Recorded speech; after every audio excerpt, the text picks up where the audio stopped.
name is Dakota, and I'm 10 years old. Show me what it looks like to run like a girl. Throw like a girl. Fight like a girl. What does it mean to you when I say run like a girl? It means run fast as you can. I'm sure most of the girls would have seen this ad at some point, despite it having never aired in India. Always came out with their hashtag Like a Girl campaign in 2015. The campaign garnered over 70 million views on YouTube and over 5 million on TikTok alone. They picked a topic which their brand aligned with and presented a true and empathetic ad and ended up gaining so much more than just awareness. They ended up creating a true resonance in customers' minds. In the last episode, we looked at what was controversial advertising, how brands went about it, and how they sometimes fell into it. But today, we will talk about the aftermath of indulging into a controversial topic. Let's start with example of Always. Their ad talks about the phrase like a girl.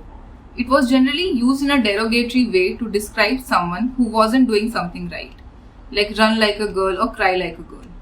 We all know that the phrase is sexist, yet most of the population still uses it. So what did Always do? They set out to change what the phrase meant.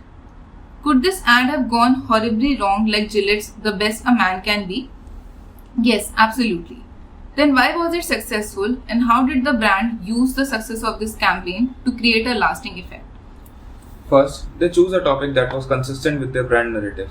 Often brands try to leverage ongoing consumer sentiments to their advantage, and as you can rightly guess, that rarely works out.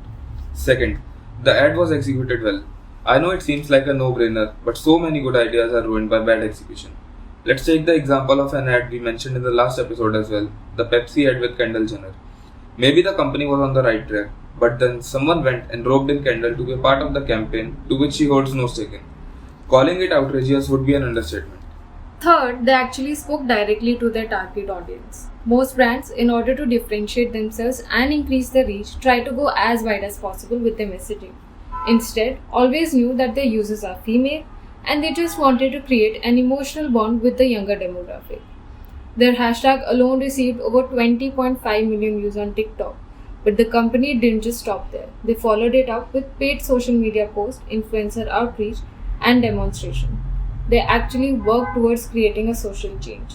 Further, this case can also be analyzed from the lens of the customer-based brand equity model.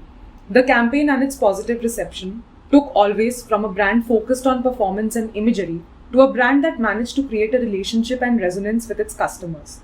So when done right, controversial advertising can do a lot more than just grab a few eyeballs. It can help create a new relationship with your customers and improve brand image and lend higher trust. But how often does a controversial ad go right? All we hear about are the ads that are banned or pulled by the companies due to a high level of fallout from the viewers.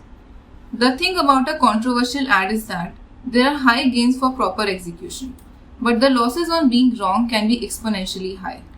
In an article by Alice M. and Michelle Rome named Let the Response Fit the Scandal, they talk about how to address a controversy once a brand is in the middle of it.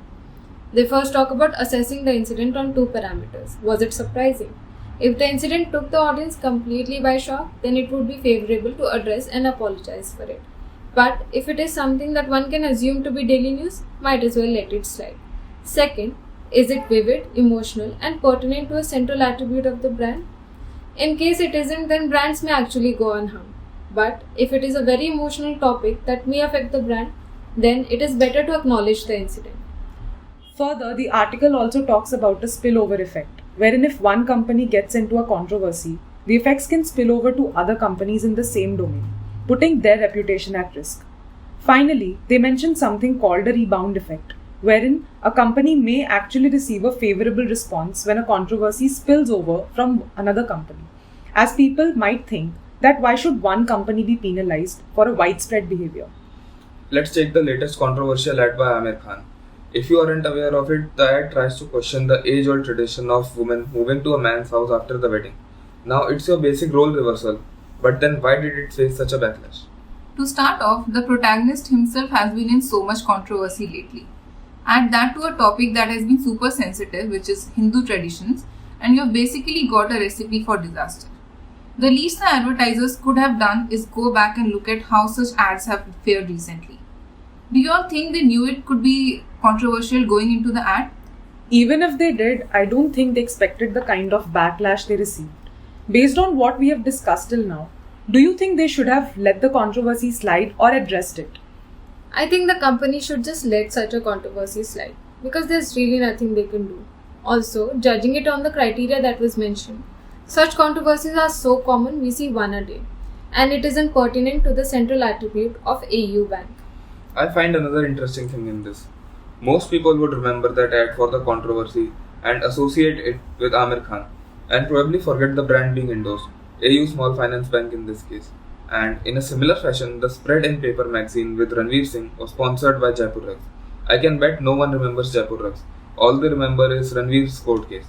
So despite all the controversy created, they didn't even come into limelight with negative PR. Had they gone with some new face, they might have faced more flack from the issue. I guess at the end of the day, there is no sure-shot way to go about controversial ads. One can only hope that they don't fall into a controversy. Brands must be careful while delving into tricky and controversial topics. They must be cautious that the position they take aligns well with their brand image and will only enhance their brand perception going ahead.